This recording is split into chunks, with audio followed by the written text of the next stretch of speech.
جب حکم آتا ہے فاصدع بما تؤمر، اے نبی اب ڈنکے کی چوٹ کہیے. شروع میں 3 سال جو ہے حضور نے جس کو کہتے ہیں پی پی کال، پرسن ٹو پرسن، انفرادی رابطے کے ذریعے سے جو ہے وہ دعوت کو پھیلایا تھا.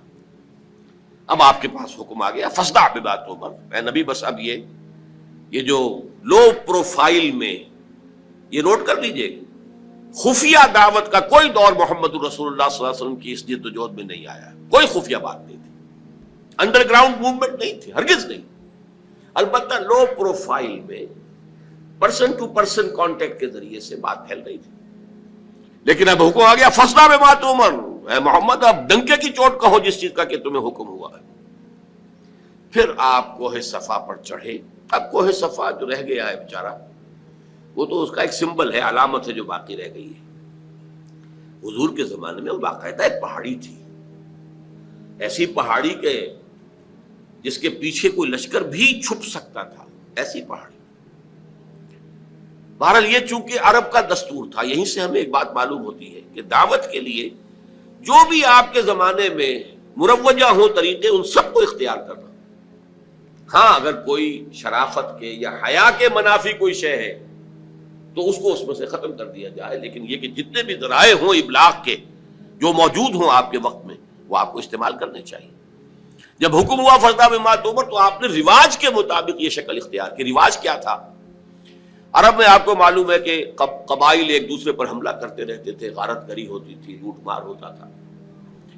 تو اگر کسی کو یہ اطلاع مل جاتی تھی کسی قبیلے کے فرد کو کہ فلاں قبیلہ ہم پر حملے کا پروگرام بنا رہا ہے، اور ہو سکتا ہے آج ہی رات کو، اور رات کو بھی نہیں، وہ جس سے آپ کہتے ہیں small hours of the morning, اس میں وہ آ کر حملہ کیا کرتے تھے 2 3 4 بجے، جبکہ نیند کا انتہائی غلبہ ہوتا ہے لوگوں پر. وہ سوئے ہوئے پر آ کر اچانک ٹوٹ پڑنا، قتل بھی کرنا اور لوٹ مار کر کے بھاگ جانا، یہ ان کا ایک عام رواج تھا.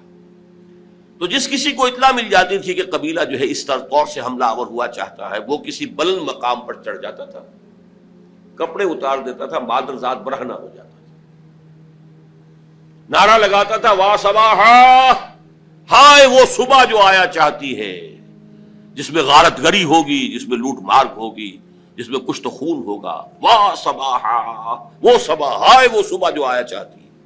اب دیکھیے دونوں چیزیں اس نے جمع کر لی، آڈیو ویژول، اس لیے کہ جہاں تک تو اس کی آواز جا رہی وا صباحا، وہاں تک تو لوگوں نے اس کی آواز کو سن لیا، وہ لبکے دوڑے، کوئی بڑی خبر ہے، کوئی حملہ ہوا چاہتا ہے، کوئی بڑی تباہی آنے والی ہے، یہ شخص اس کی خبر دینا چاہتا ہے، تو دوڑو، لبکو، سنو اس کی بات.